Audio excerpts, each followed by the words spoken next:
تاکہ رشتے کے جواب میں انکار کی گنجائش ہی نہ رہے۔ وہ شہر میں گھر بنانا چاہتا تھا تاکہ اس کی چاچی یہ اعتراض بھی نہ کرے کہ تم لوگ گاؤں میں رہتے ہو، میری بیٹی گاؤں میں کیوں کر گزارا کرے گی۔ ادھر اس نے من میں یہ بھی سوچیں چل رہی تھی کہ انہیں دنوں سدرا کے گھر مہمان آ گئے۔ یہ 2 لڑکیاں اور ایک ان کی ماں تھی۔ رشتے میں اس کی خالہ ہوتی تھیں۔ یہ لوگ نواب شاہ سے آئے تھے۔ خالہ نے سدرا کو دیکھتے ہی تہیا کر لیا کہ وہ اس من موہنی لڑکی کو اپنی بہو بنائے گی۔ اس کا شوہر غلے کا ایک بڑا آڑتی تھا اور بیٹا سعود اپنے والد کے ساتھ آڑت کے کاروبار میں ہاتھ بٹاتا تھا۔ غرض کہ یہ لوگ کافی دولت مند تھے۔ خالہ نے وقت ضائع کرنا مناسب نہ سمجھا اور جانے سے قبل اپنے بیٹے کے لیے رشتے کی بات کی۔ سدرا کی ماں نے کہا کہ سوچ کر جواب دوں گی، خامن سے صلاح مشورہ کر لوں۔ وہ بولی، بھئی ابھی یہی تو ہوں، آج رات مشورہ کر لو تاکہ میں فائنل جواب لے کر جاؤں۔ بار بار آنے سے تم کو بھی زحمت ہوگی اور مجھے بھی سفر سہنا پڑے گا۔ اس عورت نے جیسے سدرا کو بہو بنانے کا پکا ارادہ کر رکھا تھا۔ آنٹی نے اس کے دباؤ میں آ کر اپنے شوہر سے بات کر لی۔ لو بلا بھی تو ہماری بیٹی پڑھ رہی ہے، ابھی سے اس کے رشتے کی کیا ضرورت ہے؟ آخر بیٹی کی شادی ہونی ہوتی ہے، رشتہ برا نہیں ہے۔ زبیدہ میری خالہ کی بیٹی ہے اور یہ دیکھے بھالے لوگ ہیں، مجھے تو یہ رشتہ پسند ہے۔ لڑکا اکلوتا ہے اور باپ کی ہر شے کا وہی مالک ہے۔ اگر تم کو رشتہ پسند ہے تو جیسے چاہو کر لو۔ وہ بیوی کی طبیعت سے واقف تھے، کہنے لگے، تم نے فیصلہ تو خود ہی کر لیا، اب مجھ سے کیا پوچھتی ہو؟ میاں کا اندیا لے کر آنٹی نے بہن کو ہاں کر دی۔ علی اس معاملے سے بالکل بے خبر اپنے خواب بنتا رہا اور روزانہ دفتر جاتا اور 1 ماہ بعد جب تنخواہ ملتی تو وہ 1 پائی بھی خرچ نہ کرنا چاہتا کہ تمام تنخواہ چاچی کے ہاتھ پر لا کر رکھ دیتا تاکہ جمع کرتی جائے، کام آئے گی۔ دراصل وہ تمام رقم اپنی شادی کی خریداری پر خرچ کرنا چاہتا تھا۔ وہ ڈیوٹی سے لوٹتا تو سدرا اس کی منتظر ہوتی، جلدی سے کھانا گرم کر کے دیتی۔ کچھ دنوں بعد زبیدہ پھر آ گئی، کہنے لگی، بہن میں تو اپنی بہو کو انگوٹھی پہنا کر ہی جاؤں گی۔ 2-3 دن منتیں کی اور اپنی بات منوائی۔ سدرا کو پتہ چلا تو وہ اپنی ماں سے بولی، مجھ سے پوچھ تو لیا ہوتا، چپ رہو، اپنا منہ بند رکھو، کھولو مت۔ ہمارے یہاں لڑکیوں سے کچھ نہیں پوچھا جاتا، تم کو اپنے اچھے برے کی کیا سمجھ؟ ہم جو کریں گے صحیح کریں گے۔ اسی شام کو سدرا کی منگنی ہو گئی۔ گزشتہ رات منگنی کی تیاریاں مکمل ہو چکی تھی۔ خالہ زبیدہ پیسے والی تھی، جا کر بازار سے تمام سامان خرید لائی۔ سدرا کو دلہن کی طرح سجایا گیا۔ محلے کی تمام سہیلیاں اس کے ارد جمع تھیں۔ علی دفتر سے واپس آیا تو گھر کا نقشہ ہی اور تھا۔ اس نے پوچھا، چچی جان یہ سب کیا ہے؟ وہ بولی، بیٹے سدرا کی منگنی ہو رہی ہے، سب کچھ جلدی ہوا ہے، تم کو تو بتا ہی نہ سکی۔ زبیدہ بہت بضد ہو گئی کہ ابھی منگنی کرنی ہے کیونکہ انہوں نے کل نواب شاہ لوٹ جانا ہے۔ علی نے منگنی کا لفظ سنا اور اس کا جسم اور ذہن پارا پارا ہو گیا۔ اس کی تمام امیدیں خاک میں مل گئی۔ علی کی نظر جو سدرا پر پڑی، اس نے زور زور سے رونا شروع کر دیا۔ سوچ بھی نہ سکتی تھی کہ یہ دن بھی دیکھنا ہوگا۔ سدرا کے رونے کی آواز سن کر علی کو اندازہ ہو گیا کہ اس کی بے بسی کا۔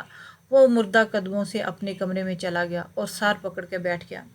سدرا کو صبر نہ آ رہا تھا۔ وہ اسی حالت میں علی کے پاس پہنچی اور بولی، میری بات سنو، یہ سب مجھ سے پوچھے بغیر ہو رہا ہے۔ والدین زبردستی میری منگنی سعود سے کر رہے ہیں، اب تم ہی کچھ کرو۔ وہ کہنے لگا، جب تم سے کچھ نہ ہو سکا تو میں کیا کروں؟ میں تو یہاں بطور مہمان رہتا ہوں اور تمہارا اپنا گھر ہے۔ میرے دل میں اپنا خیال بھی تم ہی نے ڈالا تھا۔ اگر جرت نہ تھی تو اتنی ہمت اور اتنی بات نہیں کرنی تھی۔ اب جیسا بھی ہو رہا ہے ٹھیک سمجھ کر قبول کر لو اور خود کو سنبھالو۔ یہ کہہ کر اس نے اپنا بریف کیس اٹھایا اور چلا گیا۔ امید ٹوٹ گئی تھی۔ اس نے رو رو کر منگنی کی انگوٹھی پہن لی۔ اس کے بعد علی نے کرائے پر مکان تلاش کر لیا اور اکیلے ہی رہنے لگا۔ پاس کوئی بھی ہمدرد نہ تھا، ہر کوئی اس کو خود بھی سمجھنے لگا کیونکہ انہی دنوں وہ اپنی ذات سے بالکل بیگانہ ہو گیا تھا۔ میلے کپڑوں میں دفتر چلا جاتا اور کبھی ہوائی چپل پہن کر جوتے تک پہننے کا ہوش نہ تھا۔ رفتہ رفتہ وہ کم کھانے کی وجہ سے بیمار رہنے لگا، اس کو بخار رہنے لگا۔ ایک دن تیز بخار تھا، جب تیز بخار کی وجہ سے زبان میں لکنیت پیدا ہو گئی۔ اب وہ اپنا سر نہیں سنبھال سکتا تھا۔ اس کے اعصابی نظام میں کچھ گڑبڑ واقع ہوگی۔ اس کو دوست پہلے ہسپتال اور بعد میں اس کے والدین کے پاس لے گئے۔ اس کو گاؤں کے حکیم کو دکھایا، کچھ جڑی بوٹیاں دیسی علاج کروایا، مگر افاقہ نہ ہوا۔ رفتہ رفتہ اس کا ایسا حال ہو گیا وہ ہاتھ میں پانی سے بھرا ہوا گلاس بھی نہ پکڑ سکتا تھا۔ دوبارہ اسے شہر لائے، ایک ماہر ڈاکٹر کو دکھایا۔ اس نے کہا کہ بہت دیر ہو چکی ہے، شروع میں لے آتے تو شاید علاج ہو پاتا۔ اگر اس نے سرجری کر دی تو ڈاکٹر نے کہا کہ کمر کی سرجری سے ایک چانس ہے، مگر موہروں کا یہ آپریشن اگر ناکام ہو گیا تو مکمل معذوری کا خطرہ ہے، 50-50 صحیح ہونے کا امکان ہے۔ اس پر علی کے والد نے سرجری کرانے کی ہمت نہ کی اور بیٹا ہمیشہ کے لیے ویل چیئر پر آ گیا۔ ہر ایک کو اجنبی نگاہوں سے دیکھتا۔ سدرا کو کچھ پتا نہ تھا کہ علی کی کیا حالت ہے۔ وہ کبھی گاؤں کی گئی ہی نہیں اور نہ ہی جا سکتی تھی۔ البتہ اس کے ابو جاتے اور بھتیجے کو دیکھ آتے، مگر وہ گھر میں کسی سے اپنے بھتیجے کی بیماری کا تذکرہ نہ کرتے۔ منگنی کے 4 ماہ بعد شادی کا سلسلہ شروع ہوا۔ ادھر سدرا کی شادی شہنائیاں بج رہی تھیں، ادھر علی کی بیماری میں پیچیدگیاں بڑھتی جا رہی تھیں۔ تاہم وہ چپ رہتا تھا، جیسے کسی نے اس کے لبوں پر تالا لگا دیا۔ شادی کا دن آ گیا، سدرا دلہن بن گئی۔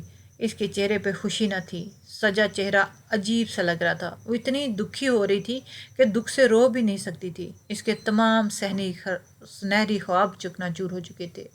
شادی کے دن بھی وہ دعا مانگ رہی تھی کہ علی آ جائے۔ اس کو خبر نہ تھی کہ اس کا نہ آنا بہتر ہے۔ نکاح کے وقت رجسٹر پر دستخط کرتے ہوئے اس کے ہاتھ کانپ رہے تھے۔ میری عزیز جان سہیلی کسی اور کی دلہن بن کر اپنے گھر چلی گئی۔ وہ اب خاموش رہتی تھی، کیونکہ اس کے ذہن میں علی کی تصویر بن گئی تھی۔ وہ اسے بھلا نہ سکتی تھی۔ دلہا دیکھنے میں بھلا تھا، مگر اچھا آدمی نہیں تھا۔ کسی اور کا تو نقصان نہ کرتا، مگر اپنی بری عادتوں سے خود کو نقصان دیتا۔ وہ سدرا کے ساتھ ٹھیک رہتا، مگر اس کی اپنی ایک پرسنل زندگی تھی جس کی وجہ سے بیوی نظر انداز ہوتی۔ دولت کافی تھی اور وہ بغیر دوستوں کے رہ نہیں سکتا تھا۔ دولت بھی بغیر محنت کے اسے ملی تھی۔ وہ ایسے لوگوں میں تھا جن کے دم سے بلاخانہ آباد ہوتے۔ وہ عیش و عشرت کی محفلوں کا رسیاں تھا۔ عمر میں سدرا سے 15 سال بڑا تھا۔ ماں سعود کو سمجھاتی، مگر وہ ان مشاغل کا اس قدر عادی ہو چکا تھا کہ اگر خود کو روکتا بھی تھا تو قدم نہیں رکتے تھے۔ کسی روز نہ جانے کا عہد کر لیتا، تب دوست بلانے آ جاتے۔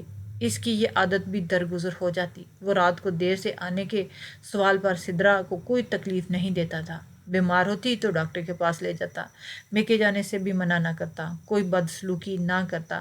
بس یہ چاہتا تھا کہ بیوی اس کے پرائیویٹ معاملات میں دخل نہ دے اور نہ ہی اس سے پوچھا کرے کہ تم رات کو کیوں دیر سے گھر آتے ہو اور کہاں رہتے ہو۔ وہ بیوی کے دباؤ کے بغیر بالکل آزادانہ زندگی گزارنا چاہتا تھا، جیسے غیر شادی شدہ مرد زندگی گزارتے ہیں۔ اب اس کی طرف سے سب گھر والوں کو پریشانی لاحق رہنے لگی کہ وہ آئے دن پولیس کو مطلوب رہتا۔ ماں باپ سوچتے کہ آخر اس کی ایسی کیا سرگرمیاں ہیں کہ پولیس اس کا پوچھے دروازے تک آ گئی ہے۔ وہ تھانے جا کر رقم بھر آتا، وہ لوگ کچھ عرصہ چپ بیٹھے رہتے۔ خدا جانے اس نے کس قسم کے مجرمانہ رابطے بڑھا رکھے تھے جس کی وجہ سے پولیس گھر تک آ جاتی۔ اس وجہ سے گھر والے پریشان رہتے۔ ایک دن جب سدرا میکے گئی ہوئی تھی، کسی نے اس کو بتایا کہ علی کا اعصابی نظام ایک بار بہت تیز بخار کے بعد متاثر ہوا تو اب تک ٹھیک نہیں ہو سکا اور وہ ویل چیئر پہ رہتا ہے۔ یہ سن کر میری دوست کو بے حد صدمہ پہنچا۔ ایک طرف شوہر کی بے روی کا دکھ، دوسری جانب علی کی بیماری کا سن کر اس کا سکون ختم ہو گیا اور اسے چپ لگی۔ دن رات سوچتے رہنا اس کا معمول بن گیا۔ وہ کسی بات میں دلچسپی نہ لیتی اور نہ ہی کہیں آتی جاتی۔ اس کی زندگی 4 دیواری تک محدود ہو کے رہ گئی۔ ایک رات 12 بجے جب وہ اپنے بستر پر دراز تھی اور اپنی زندگی کی بے کیفی کے بارے میں سوچ رہی تھی، اس نے دروازے پر دستک سنی۔ اس کے سسر دروازے پر گئے، سمجھ رہے تھے کہ بیٹا آ گیا، مگر اس کا بیٹا آج گھر تو آیا، اپنے قدموں پر نہیں بلکہ دوستوں کے کندھوں پر آیا۔ انہوں نے بتایا کہ کسی جگہ ایک جھگڑے میں سعود کو گولی لگ گئی ہے اور وہ زخمی ہے۔ رات کا وقت تھا، وہ اس کو ہاسپٹل لے جانے کے بجائے شدید زخمی حالت میں گھر اٹھا لائے۔ خدا جانے یہ کیسے دوست تھے۔ وہ اس کے بے جان سے سراپے کو بوڑھے باپ کے ہاتھوں میں تھما کر چلے گئے۔ جسم سے کافی خون بہہ چکا تھا، گھر میں کھلبلی مچ چکی تھی۔ باپ نے ہمسایوں کو آواز دی، وہ سب مل کر اس کو گاڑی میں ڈال کر ہسپتال لے گئے۔ آدھے راستے میں سعود نے دم توڑ دیا۔ ہسپتال تک جانے کی